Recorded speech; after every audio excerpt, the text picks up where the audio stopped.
أعوذ بالله من الشيطان الرجيم بسم الله الرحمن الرحيم اللہ تعالیٰ کا بہت بڑا احسان ہے، بے حد شکر ہے کہ اللہ نے ہمیں فجر کی نماز با جماعت ادا کرنے کی توفیق عطا فرمائی ہے۔ اللہ سے دعا ہے اللہ تعالیٰ ہم سب کا نماز ادا کرنا اللہ قبول فرمائے، اور باقی نمازیں بھی اللہ ہمیں جماعت کے ساتھ ادا کرنے کی توفیق عطا فرمائے۔ ان آیات تک اصحاب کہف کا جو قصہ ہے وہ اختتام پذیر ہو رہا ہے، یعنی وہ جو اصحاب کہف ان کی جو سٹوری ہے، کہانی ہے، وہ یہاں ختم ہو رہی ہے، لیکن آیات سننے والی ہیں۔ اللہ سے دعا ہے اللہ کما حق ہو بیان کرنے کی توفیق عطا فرمائے۔ سب سے پہلے اللہ تعالیٰ فرماتے ہیں وَلَبِثُوا فِي كَهْفِهِمْ، وہ اپنے غار کے اندر ٹھہرے رہے 300 سنین، 300 سال، وَازْدَادُوا 9، اور انہوں نے بڑھا دیے 9 سال، یعنی 309 سال اس غار کے اندر سوئے رہے۔ یعنی اللہ تعالیٰ نے وہ جو ایگزیکٹ فگر تھا وہ اللہ نے بتا دیا ہے کہ وہ غار کے اندر 309 سال رہے ہیں۔ اور میرے محترم بھائیوں، دیکھا جائے تو یہ واقعہ بڑا ہی عجیب ہے، لیکن اللہ تعالیٰ کے سامنے یا اللہ تعالیٰ کی قدرت کے سامنے یہ کوئی عجیب چیز نہیں ہے۔ اللہ کے لیے کچھ مشکل نہیں ہے، وہ جو چاہے کر سکتا ہے۔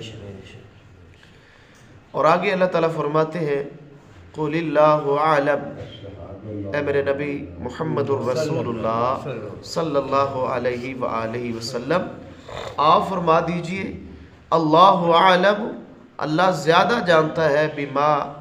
اسے جو لابسو، جو وہ ٹھہرے رہے، یعنی سب سے بہتر جانتا ہے ان کی مدت کو، ان کے ٹھہرنے کی مدت کو، تو وہ اللہ زیادہ جانتا ہے۔ اگر اس میں اہل کتاب اختلاف کرتے ہیں یا کوئی بھی اس میں اختلاف کرتا ہے کہ یہ کیسے ممکن ہے اتنے سال سونا، یہ کیسے ممکن ہے، تو اللہ فرماتے ہیں کہ میں ہی قادر ہوں اور میں ہی خوب جانتا ہوں کہ وہ کتنی مدت ٹھہرے رہے ہیں، لہذا جو بات اللہ کی ہے وہ درست ہے، اور جو لوگ اس میں اختلاف کرتے ہیں ان کی رائے غلط ہے۔ اور آگے اللہ فرماتے ہیں لَهُ غَيْبُ السَّمَاوَاتِ وَالْأَرْضِ، اسی اللہ کے لیے ہے آسمانوں کا غیب اور زمینوں کا غیب، یعنی آسمانوں اور زمینوں کی چھپی ہوئی باتیں میرا اللہ خوب جانتا ہے، ہم نہیں جانتے لیکن اللہ تعالیٰ جانتا ہے۔ تو اللہ فرماتے ہیں اس میں یہ بات واضح ہو رہی ہے اینڈ پہ کہ سب سے زیادہ اگر علم ہے تو وہ اللہ کے پاس ہے، اور اللہ کے علم کو کوئی نہیں پہنچ سکتا۔ آسمانوں کا غیب، زمینوں کا غیب جو ہمارے لیے غیب ہے، جو ہمارے لیے پوشیدہ ہے، اللہ کے لیے پوشیدہ نہیں ہے، اللہ تعالیٰ اس کو خوب جانتے ہیں۔ اور آگے اللہ تعالیٰ فرماتے ہیں ابصر بہ واسمع، اللہ تعالیٰ کی ذات کیا خوب دیکھنے والی ہے اور کیا خوب سننے والی ہے، یعنی جس انداز کے ساتھ میرا اللہ دیکھتا ہے، جس انداز کے ساتھ میرا اللہ سنتا ہے، کوئی بھی مخلوق اللہ کا مقابلہ نہیں کر سکتے۔ وہ خوب دیکھنے والا ہے، خوب سننے والا ہے۔ میرے محترم بھائیوں، اس عقیدے کو اپنے ذہنوں کے اندر مضبوط کرے کہ اللہ سے بڑھ کر ہمیں کوئی نہیں دیکھ رہا، اور اللہ سے بڑھ کر ہم بھی اپنے آپ کو نہیں دیکھ سکتے۔ اللہ سے ڈر کے انسان زندگی گزارے کہ جو میرے حال سے بھی واقف ہے، میرے ماضی سے بھی ہم واقف ہے، میرے مستقبل سے بھی واقف ہے، جو میں کر رہا ہوں اس سے بھی واقف ہے، جو میں سوچتا ہوں اس سے بھی واقف ہے، اور جو میں کروں گا اس سے بھی واقف ہے۔ اتنا بڑا اللہ تعالیٰ کے پاس علم ہے۔ تو میرے محترم بھائیوں، جب یہ عقیدہ مضبوط ہو جائے گا پھر انسان کو اللہ کا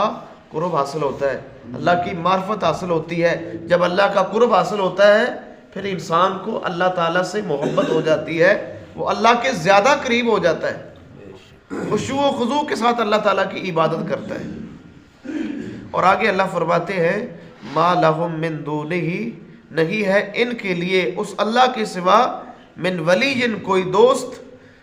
یعنی اللہ کے سوا ان کا کوئی دوست نہیں ہے۔ میرے محترم بھائیو، ولایت ہوتی ہے دو طرح کی، ایک ہوتی ہے ولایت عامہ اور ایک ہوتی ہے ولایت خاصہ۔ ولایت عامہ کا مطلب یہ ہے کہ ویسے تو سب کا اللہ دوست ہے، لیکن جو ولایت خاصہ ہے کہ جو خاص دوستی ہے وہ صرف اللہ تعالیٰ کی ایمان والوں کے ساتھ ہے، جو مومن ہیں ان کے ساتھ اللہ تعالیٰ کا خاص تعلق ہے، خاص دوستی ہے۔ تو اللہ فرماتے ہیں وہ لوگ جو مجھے چھوڑ کے اوروں کی طرف جاتے ہیں ان کا کوئی مددگار نہیں، کوئی ان کا دوست نہیں ہے۔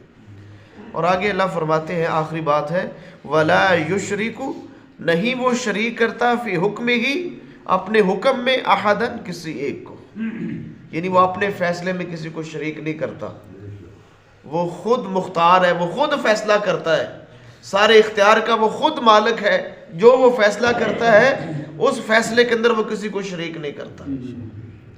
اب یہ اللہ کا فیصلہ تھا کہ ان کو میں نے 309 سال سلانا ہے، تو لوگ تعجب کریں یا نہ کریں، اس کو جس نظر سے بھی دیکھیں، میرے اللہ کا فیصلہ تھا اور میرے اللہ کا فیصلہ ہی غالب آ کے رہتا ہے۔ تو معلوم ہوا میرے محترم بھائیوں، جب وہ فیصلہ کرتا ہے نہ تو وہ کسی کا پابند ہے، نہ اس کو کسی کی پرواہ ہے، وہ خود مختار ہے، وہ آزادی سے خود اپنے فیصلے خود کرتا ہے، کسی کو اپنے فیصلوں کے اندر شریک نہیں کرتا۔ تو میرے محترم بھائیوں، اس کے جو فیصلے بھی ہمارے بارے میں ہیں، ہم جس حال کے اندر رہ رہے ہیں، یہ میرے اللہ کے فیصلے ہیں، ان کے اوپر ناراض نہیں ہونا چاہیے کہ میرے ساتھ یہ کیوں ہو رہا ہے یا میرے پاس یہ کیوں نہیں ہے۔ سمجھیے کہ یہ میرے اللہ کا فیصلہ ہے۔ اور آخری بات میرے محترم بھائیوں، جو بھی اللہ کا فیصلہ ہوتا ہے وہ ہمیشہ سے ہی خوبصورت فیصلہ ہوتا ہے، ہمیں لگے یا نہ لگے، میرے اللہ کے سارے فیصلے میرے محترم بھائیوں خوبصورت ہیں، حکمت کے اوپر مبنی ہیں، اور ان کو میرا اللہ ہی بہتر جانتا ہے، ہم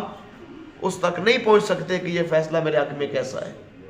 لیکن میرے محترم بھائیوں، اللہ کے علم کو سامنے رکھتے ہوئے انسان یہ سوچے کہ میرا اللہ میرے بارے میں جو کرتا ہے وہ ٹھیک کرتا ہے۔ اللہ سے دعا ہے اللہ عمل کی توفیق عطا فرمائے، اللہ کمی کوتاہی اپنی رحمت سے معاف فرمائے۔